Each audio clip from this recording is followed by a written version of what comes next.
ഷഫീന ബീവി അല്ലെ, തെറുത്താത്ത.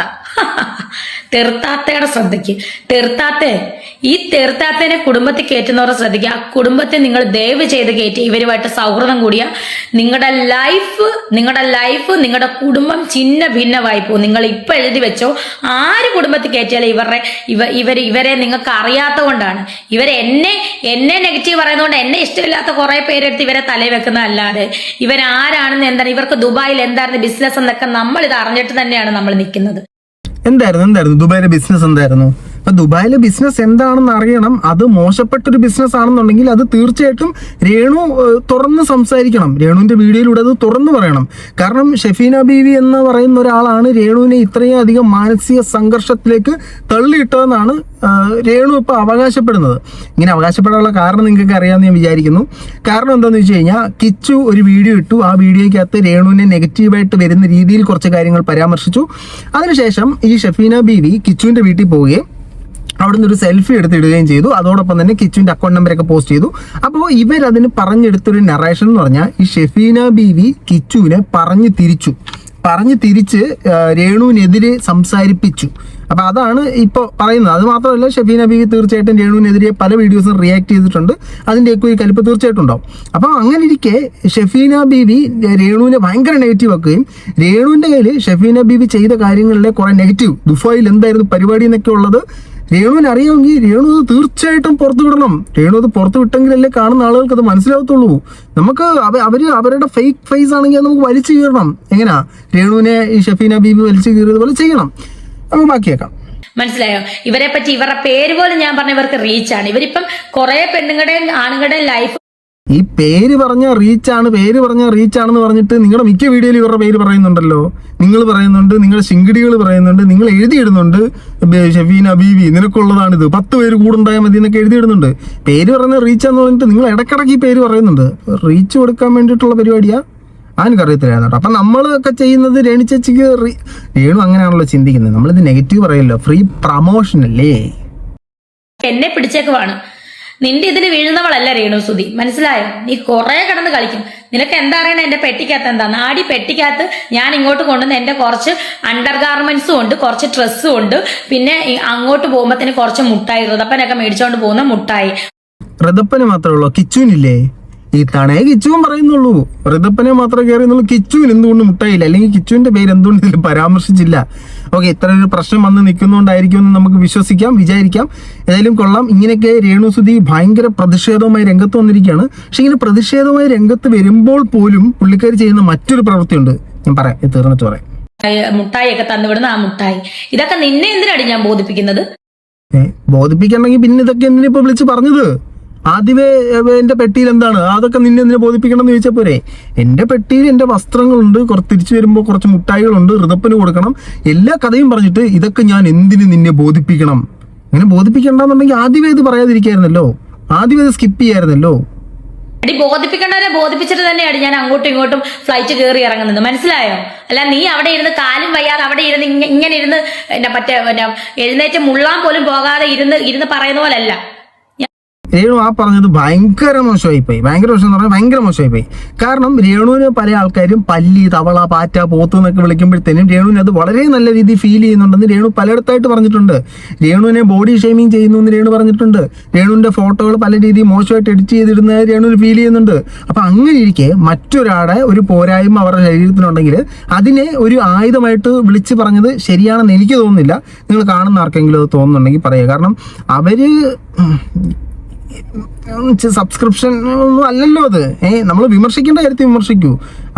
ഒരാളുടെ വയ്യായികയെ നമ്മളങ്ങനെ പറയുന്നത് ശരിയാണോ?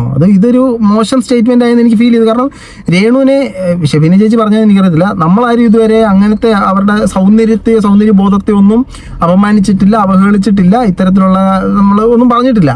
അപ്പൊ നമ്മളൊരു ബേസിക് മര്യാദയാണ് ഒരാളെ ബോഡി ഷേമിങ് ചെയ്യാതിരിക്കുക, അയാളുടെ എന്തെങ്കിലും പോരായ്മ ഉണ്ടെങ്കിൽ അത് പറയാതിരിക്കുക എന്നുള്ളത്. ഞാൻ അന്തസ്സായിട്ടാണ് അങ്ങോട്ടും ഇങ്ങോട്ടും പോകുന്നത്. നിന്നെ ഇങ്ങനെ പറയരുതാത്തതാണ് ഞാൻ. പക്ഷെ എന്റെ വായിന്ന് നീ എന്നെ അത്ര നികൃഷ്ടമായിട്ടാണ് നീ സംസാരിക്കുന്നത് എന്നെ പറ്റി. എന്റെ കുടുംബത്തിൽ കയറി നീ കളിച്ചു. നീ ഒരുത്തിയാണ് നീ അതെങ്ങനെയാ കുടുംബത്തിൽ കയറി കളിക്കുന്നേ? ഇപ്പോ കിച്ചുവും രേണുവും തമ്മിൽ വളരെ അടുത്ത ബന്ധമാണ്. രേണു പലയിടത്തായിട്ട് കാണിക്കുന്നു, കിച്ചുവിനെ ഫോൺ വിളിച്ച് സംസാരിക്കുന്നു, കിച്ചുവിന് പണം കൊടുക്കുന്നു. രേണു തന്നെ പല മീഡിയകളുടെ മുമ്പിലും കാണിക്കുന്നു, കിച്ചു അമ്മോനെ വന്നിട്ട് ടറ്റു അടിക്കണം, ഇനി പറ എന്നൊക്കെ പറഞ്ഞിട്ട് രേണു തന്നെ കിച്ചുവായിട്ട് വളരെ അടുപ്പമുണ്ടെന്നുള്ള രീതി പറയുന്നു. രേണു തന്നെ പല ഇന്റർവ്യൂവിലും അവൻ എൻ്റെ മകനാണ്, അവനൊരു എതിർപ്പും ഇല്ല, അങ്ങനെ ഇങ്ങനെ എന്നൊക്കെ പറയുന്നു. സോ നിങ്ങൾ തമ്മിൽ വളരെ നല്ല അടുപ്പമുണ്ടെന്നുള്ള രീതിയിലാണ് ഓൾറെഡി രേണു ചെയ്തുകൊണ്ടിരിക്കുന്നത്. പിന്നീട് ഏത് സാഹചര്യത്തിലാണ് ഒരാൾ വന്നിട്ട് പറയുക നിന്റെ അമ്മയ്ക്കെതിരെ പറയണമെന്ന് പറഞ്ഞു കഴിഞ്ഞാൽ അങ്ങനെ സ്നേഹമുള്ള ഒരാൾ തിരിഞ്ഞ് പറയുമോ? എനിക്കറിയില്ല, എനിക്കതിനെക്കുറിച്ച് ഒരു പിടുത്തമില്ല. എൻ്റെ അറിവിൽ അങ്ങനെ തിരിഞ്ഞു പറയാൻ സാധ്യതയില്ല. അത് എന്ത് കാരണത്താലാണ് അങ്ങനെ പറഞ്ഞതെന്ന് എനിക്കറിയില്ല. നമുക്കിപ്പോൾ നമ്മളുടെ ഒരാളോട് വളരെ അടുത്ത ബന്ധമാണ്. അടുത്ത ബന്ധമായിട്ടിരിക്കുമ്പോൾ ഒരുത്തം വന്ന് കുറേ പൈസ തരുമ്പോഴത്തേനും അവനെതിരെ നമ്മൾ അതെങ്ങനെ തിരിച്ചു പറയും? എനിക്കറിയില്ലത്. ഈ പ്രശ്നത്തിന് എന്റെ ഫ്രസ്ട്രേഷൻ എന്റെ മാനസികാവസ്ഥയ്ക്കും കാരണം നീ ഒരുത്തിയാണ് എന്റെ കുടുംബത്തിൽ കയറി കളിച്ചത്. നീ ഒരുത്തി മക്കളെ തമ്മി തല്ലിച്ച്, മക്കളെ അമ്മയും തമ്മി തല്ലിച്ച് അതെങ്ങനെ തമ്മി തല്ലും മക്കളും അമ്മയും? ഇപ്പൊ അമ്മ നേരെ കിച്ചനെ വിളിച്ച് സംസാരിക്കൂ. കിച്ചനെ വിളിച്ച് സംസാരിച്ചത് മറ്റേ പ്രശ്നം സോൾവ് ചെയ്യൂ. നിങ്ങൾ കുറച്ചും കൂടെ മെച്ചുവേർഡ് അല്ലേ? കിച്ചു കുറച്ചും കൂടെ പ്രായം കുറഞ്ഞ ആളാണ്. കിച്ചുവിനെക്കാട്ടും നിങ്ങൾ മെച്ചുവേർഡാണ്. നിങ്ങൾ കൂടുതൽ ആളുകളെ കാണുന്ന ഒരാളാണ്. നിങ്ങൾക്ക് കൂടുതലായിട്ടുള്ള അറിവും കാര്യങ്ങളും എല്ലാം ഉണ്ട്. അപ്പോൾ കിച്ചുവിന്റെ സൈഡിൽ നിന്ന് ഇങ്ങനെ ഒരു പോരായ്മ വരുമ്പോഴത്തേനും അല്ലെങ്കിൽ ഒരാൾ പറഞ്ഞ് തെറ്റിദ്ധരിപ്പിക്കുമ്പോഴത്തേനും അത് പറഞ്ഞ് നിങ്ങൾ സോൾവ് ചെയ്തിട്ട് നിങ്ങൾ പറയാം കിച്ചുവിനെ കൊണ്ട് പറയുക ഇന്നാള് പറഞ്ഞ് തെറ്റിദ്ധരിപ്പിച്ചിട്ടാണ് പരിപാടി കഴിഞ്ഞില്ലയോ? ഇത് പിന്നെ വീണ്ടും വെല്ലുവിളികൾ അങ്ങോട്ടും ഇങ്ങോട്ടും പോകുമ്പോഴത്തേനും ഇത് വേറെ തരത്തിലോട്ട് പോകത്തുള്ളതെന്നാണ് എനിക്ക് തോന്നുന്നത്. നീ ആസ്വദിക്കുന്നുണ്ടല്ലോ ഇപ്പൊ. നീ ആസ്വദിക്കടി. നീ ഒരു കുടുംബത്തിൽ കയറി നീ ആ കുടുംബങ്ങൾ തമ്മിൽ ഇല്ലാതാക്കിയിട്ട് എന്റെ ഫാമിലിയെ മറ്റേ ഫാമിലിയെ തമ്മിൽ അടുപ്പിച്ച് മക്കളെ തമ്മിൽ അടുപ്പിച്ച് നീ ഗുണം പിടിക്കത്തില്ലടി ഒരിക്കലും. നീ രാഗ്യങ്ങ് തള്ളുവാങ്ങ്. രേണുവിന് ശരിക്കും വികാരം എനിക്ക് മനസ്സിലാവുന്നില്ല. അതായത് ഒരു വീഡിയോയിൽ പറയും ഞാൻ ഭയങ്കര ഡിപ്രഷനാണ്, വിഷമമാണെന്ന് പറഞ്ഞ് കരയും. അടുത്ത വീഡിയോയിൽ പുള്ളിക്കാരി തുള്ളിച്ചാടി നടക്കുന്ന ഡാൻസ് വീഡിയോകൾ ഇടും. അടുത്ത വീഡിയോയിൽ പുള്ളിക്കാരി വന്നിട്ട് ഷെബീന ചേച്ചിനെ ചിത്ത് വിളിക്കും. അതിൻ്റെ അടുത്ത വീഡിയോയിൽ വന്നിട്ട് വീണ്ടും സബ്സ്ക്രിപ്ഷനിൽ കുറേ സാധനങ്ങൾ ഇടും. ഇത് എന്താണ് ഇതിങ്ങനെ? ഒരാൾ മാനസികമായി തകർന്നിരിക്കുമ്പോൾ, മാനസികമായിട്ട് മൊത്തത്തിൽ സൈബർ ബുള്ളിങ് ഏറ്റിരിക്കുമ്പോൾ പുള്ളിക്കാരി ജീവിതം തന്നെ അവസാനിപ്പിക്കണം എന്നൊരു ചിന്തയിലേക്ക് വന്നു എന്ന് പറഞ്ഞുകൊണ്ടിരിക്കുന്ന സമയത്ത് പിന്നീട് എങ്ങനെ സബ്സ്ക്രൈബേഴ്സിന് വേണ്ടി ഇത്തരം അതിമ്യാസ്മരികമായ വീഡിയോസ് ക്രിയേറ്റ് ചെയ്യാൻ നിങ്ങൾക്ക് സാധിക്കുന്നു? ഇപ്പൊ നേരെ ഇവരുടെ ഇൻസ്റ്റാഗ്രാമിലേക്ക് നമ്മൾ പോവുകയാണെങ്കിൽ, രേണുവിന്റെ ഇൻസ്റ്റാഗ്രാമിലേക്ക് പോവുകയാണെങ്കിൽ രേണു വീണ്ടും സബ്സ്ക്രൈബ്ഡ് വീഡിയോസും കാര്യങ്ങളൊക്കെ ഇട്ടിട്ടുണ്ട്. ലേറ്റസ്റ്റ് ആയിട്ട് ഇട്ട വീഡിയോ ആണ് കിടക്കുന്നത്. ഞാൻ തൽക്കാലം ഇപ്പൊ പ്ലേ ചെയ്യുന്നില്ല, കാരണം അത് ആവശ്യമില്ലാത്തൊരു സാധനമാണ്, അതിവിടെ റിലവൻ്റ് ആയിട്ടൊരു സാധനമല്ല. അതുകൊണ്ട് ഞാനത് പ്ലേ ചെയ്യുന്നില്ല. രേണുവിന്റെ ഉദ്ദേശം എന്താണ്? രേണു ഇതെങ്ങനെയാണ് ഈ സ്വിച്ച് ഇട്ട പോലെ രേണുവിന്റെ മാനസിക സമ്മർദ്ദങ്ങളൊക്കെ ഒഴിവാക്കുന്നതും സ്വിച്ച് ഇട്ട പോലെ സബ്സ്ക്രൈബേഴ്സിനെ സന്തോഷിപ്പിക്കാനുള്ള വീഡിയോസ് ക്രിയേറ്റ് ചെയ്യുന്നതും പെട്ടെന്ന് അടുത്ത സ്വിച്ച് ഓഫ് ചെയ്യുന്ന ഉടനെ ഷെഫീന ബീവിയോട് ദേഷ്യം വരുന്നതും അതെന്തൊരു ടെക്നോളജിയാണത്? പിന്നെ എനിക്ക് രേണുവിനോടൊരു വ്യക്തിപരമായ ചോദ്യം കൂടെ ഉണ്ട്. ഇപ്പൊ രേണുവിന് ഇപ്പൊ ഇന്ന കാര്യങ്ങളിനകത്ത് രേണുവിന് നല്ല വ്യക്തതയുണ്ട്. അങ്ങനെ വ്യക്തതയുള്ള സമയത്ത് ഈ സജീനെ പോലെയുള്ള ആളുകൾ അല്ലെങ്കിൽ ശ്രീധുവിനെ പോലുള്ള ആളുകളുടെ ചാനലിൽ കൂടി ഈ സാധനങ്ങൾ റിയാക്ട് ചെയ്യാൻ വിടുന്നതിന് രേണുവിന് ഇത് പബ്ലിഷ് ചെയ്യാമല്ലോ. പിന്നെ മറ്റൊരു ചോദ്യം, രേണു സജീനയുടെ ചാനലിലൂടെ ശ്രീധുവിന്റെ ചാനലിലൂടെ ഈ സ്ക്രീൻഷോട്ടുകൾ പുറത്ത് വിടുമ്പോൾ എമൗണ്ടുകൾ കാണിക്കരുതെന്ന് പറഞ്ഞല്ലോ. അത് ശ്രീധു ഓൾറെഡി ശ്രീധുവിന്റെ ചാനലിൽ പറയുന്നുണ്ട്. അതിനുശേഷം ഈ പുറത്ത് വന്ന വീഡിയോക്കകത്ത് ഞാൻ തന്നെ വെച്ചിട്ടുണ്ട് ആ എമൗണ്ടുകൾ 300, 250, 350, 500 എന്നുള്ളത്. അപ്പൊ രേണുവിന്റെ ഫോണിൽ നിന്നുള്ള അതേ സ്ക്രീൻഷോട്ട് പിന്നെ ഇങ്ങനെ പുറത്തു വന്നു. ഒന്നെങ്കിൽ രേണു തന്നെ പുറത്ത് വിട്ടു, അല്ലെങ്കിൽ രേണുവിന്റെ ഈ കൂട്ടുകാരികൾക്ക് രേണു അയച്ചു കൊടുക്കുന്നു, അവർ ലീക്ക് ചെയ്തു ഈ മറ്റേ ബ്ലർ ചെയ്യുന്നതിന് മുമ്പേ, ആ എമൗണ്ട് മറയ്ക്കുന്നതിന് മുമ്പേ. ശരിക്കും എന്തൊക്കെയോ ദുരൂഹതകളൊക്കെയാണ് ഇതിനകത്ത് സംഭവിച്ചുകൊണ്ടിരിക്കുന്നത് സുഹൃത്തുക്കളെ. ഇത് എനിക്ക് തോന്നുന്നില്ല ഷെഫീന ബീവിയുടെ ഒരൊറ്റ ആളുടെ സമ്മർദ്ദത്തിന് വഴങ്ങി കിച്ചു ഇതെല്ലാം ചെയ്യുന്ന. അവന് സ്വന്തമായിട്ട് ചിന്തിക്കാനുള്ള നോളജ് ഇല്ലേ? അവൻ മൈ ലൈഫ് സ്റ്റോറി എന്ന് പറഞ്ഞൊരു സാധനത്തിനകത്ത് അവൻ്റെ ജീവിതത്തിലുണ്ടായ പ്രശ്നങ്ങളെക്കുറിച്ച് പറഞ്ഞപ്പോൾ വളരെ ലൈറ്ററായിട്ട്, അതായത് വലിയ രീതിയിലൊന്നും അവൻ പറഞ്ഞിട്ടില്ല. അവൻ്റെ ലൈഫിൽ നടന്നതിൻ്റെ 20% അവൻ പറഞ്ഞിട്ടുള്ളൂ.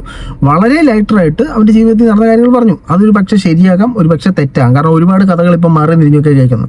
അത് തെറ്റാണെന്നുണ്ടെങ്കിൽ രേണു അത് സംസാരിക്കുക, അത് സോൾവ് ചെയ്യുക. അതിന് പകരം ഇത് എന്തൊക്കെയാണ് ഇവിടെ കാണിക്കുന്നത്? ഇത് വെറുതെ ഇരിക്കുന്ന ഈ ഷെബീന ബീവിയുടെ തലക്കോട്ട് കൊണ്ട് വെച്ച് കഴിഞ്ഞാൽ തീരുന്നൊരു പ്രശ്നമല്ല ഇത്. അങ്ങനെ തീർക്കാൻ പറ്റുമെന്ന് എനിക്ക് തോന്നുന്നില്ല. അങ്ങനെ തീർക്കാൻ പറ്റുമെങ്കിൽ നിങ്ങൾ തീർക്കുക. വീഡിയോ കാണുന്നവർക്ക് എന്താണ് ശരിക്കും ഇതിനകത്ത് നമുക്ക് കൊടുക്കാൻ പറ്റുന്നൊരു സൊല്യൂഷൻ നമ്മുടെ കമന്റ് ബോക്സ് രേണുവൊക്കെ വായിക്കുകയാണെങ്കിൽ അവർ ഈ പ്രശ്നം സോൾവ് ചെയ്യട്ടെ. നിങ്ങൾക്ക് പറയാനുള്ള സൊല്യൂഷൻ എന്താണെന്നുള്ളത് കമന്റ് ചെയ്യാൻ പറ്റും. കാണുന്നവരെ ബൈ.